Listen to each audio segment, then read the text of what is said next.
Hey, y'all, I'm Shane Sams, the host of the Flip Lifestyle Podcast, the leader of the Flip Lifestyle community, and I'm here with a special training for you today. I'm going to teach you how to find the time to start, build, and grow your own online business or to take your online business to the next level. You see, time is the thing that holds us back, and we are going to beat that today. Welcome to the Flip Lifestyle Podcast, where life always comes before work. We're your hosts, Shane and Jocelyn Sams. We're a real family that figured out how to make our entire living online. And now we help other families do the same. Are you ready to flip your life? All right, let's get started. So when I started my online business back in 2012, my wife Jocelyn and I, we were trying to build a business together, but we had a problem. We had no time. We were working full-time jobs. We were both school teachers. We were getting up at 5 o'clock in the morning, being at the school by 6 or 7, and then stay until 5 or 7 every single day. I was a football coach, so I had football practice and weight room stuff year round. We had 2 small children, 18 months and 3 years old. That's a handful of guys. They cannot take care themselves at that when they're that age, and we didn't have the time to do anything. And when we discovered online business, when we figured out that you could build something for yourself, we really wanted to do that.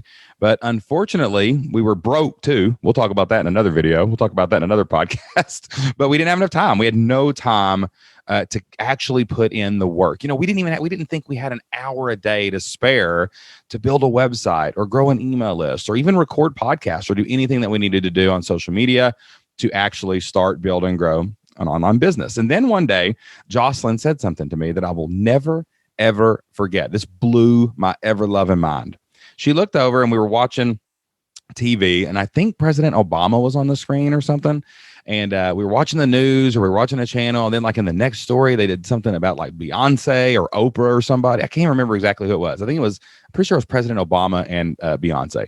And, this isn't about those people, right? It's just that's who was on the thing. These were uber successful people, and there were stories about them on the TV. Jocelyn looked over at me and said, "You know what I just realized?" And I looked back at her and I said, "What did you just realize?" And Jocelyn said, "Everyone has the same amount of hours in a week." I said, "What do you mean?" She said, "Well, President Obama, he's the president. He's got way more going on than we ever could. He has 168 hours in the week. Beyonce, she's accomplishing so much and she has 168 hours in the week." And then she looked at me and said, "What in the world are we doing with our 168 hours that we're not achieving the things that we want to achieve, that we're not going after the things that we want to accomplish? Maybe it's not that we don't have time. Maybe we're not spending our time as wisely as these successful people."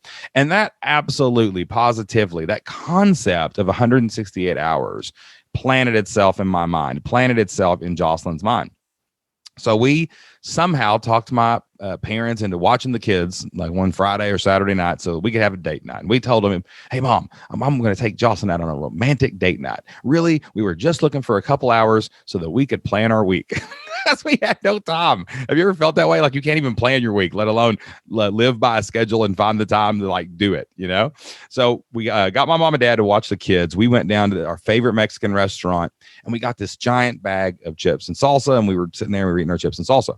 But before that, on the way there, we had stopped at Walmart and we got one of those big column pads like you do accounting on. It was the biggest piece of paper that we could find left and right. It was like landscape, probably like 3 times as big as a normal sheet of paper.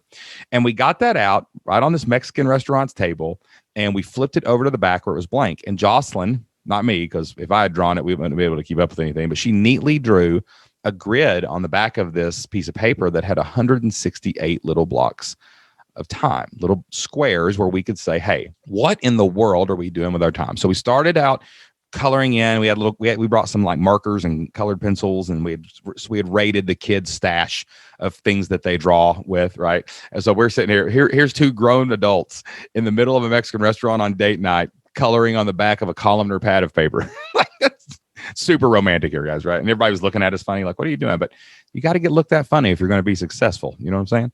So we drew in, all right, when do we sleep? And we highlight, and we drew black in, and we blacked that out, right? Okay, we're asleep then. We have to sleep. You can't worry about that. Okay. Well, when do we eat? you got to eat, right? So we were like, oh, I usually eat at this time and this time and this time. When do you go to the bathroom? When do you go to the bathroom? Like, we're like, okay, that's usually, here and here, maybe there's like an hour gone of the day where you're in the bathroom or whatever. When do we take showers? When do we get ready? And then we started saying, okay, what are non-negotiables right now? Like, these are things that we can't stop doing. So that would be like work. We worked full-time jobs at the time for someone else. So, we got the orange color out and we colored that in. And we looked and we stopped right there. We said, okay, now we're sleeping, we're eating, we're going to the bathroom, we're getting ready, we're taking showers, we're going to work. We're alive. We're warm, dry, and fed. And we noticed that there was like 4 or 5 hours, right, every single day of the week that weren't colored in yet. So we started asking ourselves, like, what were we doing in those times? And, we said, okay, let's assume that a couple hours of it is the kids because they're little and they're playing sometimes, but, they're sleeping sometimes, but we have to take care of them. But then there's still a few hours left. There's like 12, 15 hours in the week left. And we realized we were wasting so much time. We were watching TV. We were doing surfing the web and just wasting time. I realized I was spending 30 minutes every night checking my voicemail on my phone. That's crazy. I just canceled voicemail the next day because what a waste of time. Like, call me back if you need me or text me. That 30 minutes could be time I could record a video. I could record a podcast. We started looking at our commutes. I realized that I could get a lapel mic and record my podcast on the way to work while I drove for football coaches, right? I took that time back because I was identifying these blocks of time that we had left. And we realized that if we just made some sacrifices now, that we would 100% get all that time back later when we started our own business. We could hire people and we could do those things, which we have in spades. And one of the things that we got rid of was television. We actually canceled television. I remember that the Olympics, the Summer Olympics were coming up that year. And Jocelyn loves the Olympics. She loves the Olympics, right? And she said, I'm going to cancel cable. I'm going to keep up with the Olympics on the internet this year. But we're going to create so much time in our life that we'll be able to go to the Olympics whenever we want in the future. Man, that was inspiring. I got so fired up. She set this goal. She put it out in front of them. She had a priority, and we sacrificed that time.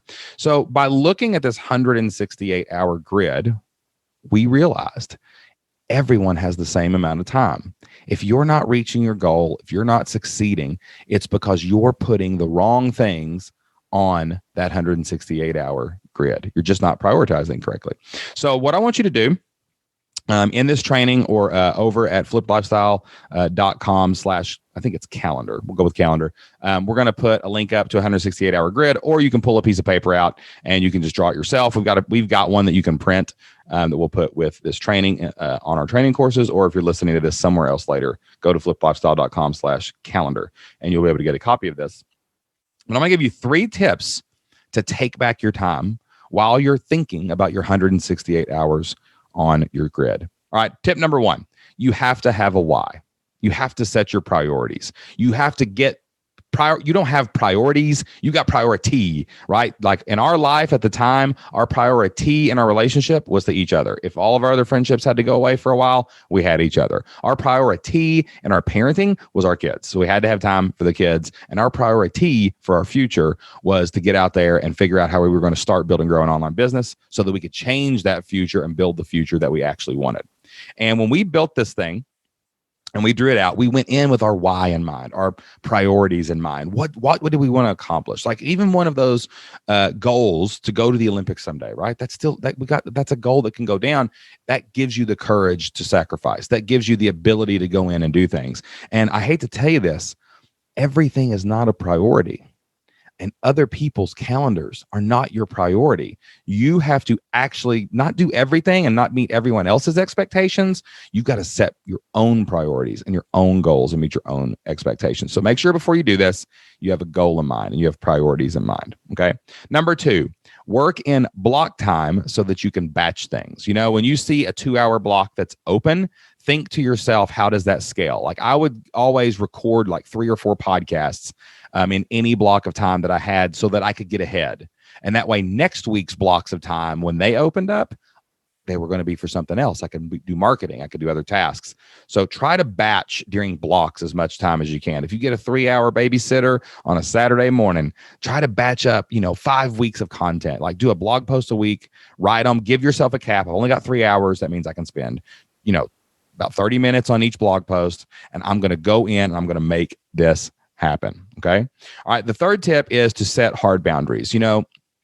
One thing that we had to realize is that what got us to that point in life wasn't going to get us to the next point in life. And we were the average of the 5 people we were hanging out with. We were the average of the calendar and how we were spending our time. And we did not want to waste any time or anything. So we had to say no to a lot of things. We had to set some boundaries with our friends, some boundaries with our small group, some boundaries with our family, so that we could free up those blocks of times. Now, that meant saying no. That meant some relationships that we had in the past changed, but our future was way more important than anything we had ever earned or accomplished in the past. We were ready for something different. We were ready to go to the next level, and we were ready to set those boundaries so that we had more time. Look, if you can get your why in place and really set a good, what's my priority? Not the expectation of others, not the expectation of my boss, not the expectation of the world. What's my priority? That's what goes on my calendar first. That's what takes up 168-hour grid first. Then you're going to be able to take back your time and go out and do something to change your family's future. If you can learn how to batch during any block of time that you have and get things that you can schedule off your plate and automate, you're going to get back time to do those other things that you need to do to start, build, and grow your online business. And if you will set some boundaries and you will agree with yourself that sometimes you have to make some changes if you want to get different results, and set hard boundaries on those times. Like if someone calls you and you've planned to do a podcast and it sounds really fun, say no for now. You're going to be able to bless them and do so much more with your time later that it's going to pale in comparison. Make sure you're setting those hard boundaries so that you can take action and you can do whatever it takes to flip your life, just like we did in that Mexican restaurant so many years ago. All right, guys, that is all the time I have for today's training, how to take back your time so that you can start, build, and grow an online business too. Thank you so much for listening to this training today. We've got a bunch of other mindset trainings in the Flipped Lifestyle community for you. If you're already a member, make sure you hit that library and check out all the cool trainings that we have for you. And if you're not a member, go to flippedlifestyle.com/free, and you can get a free trial to check out all of the amazing trainings we have. Hope this helped you. Go out there and take back your time this week and do whatever it takes to flip your family's life. I will see you next time.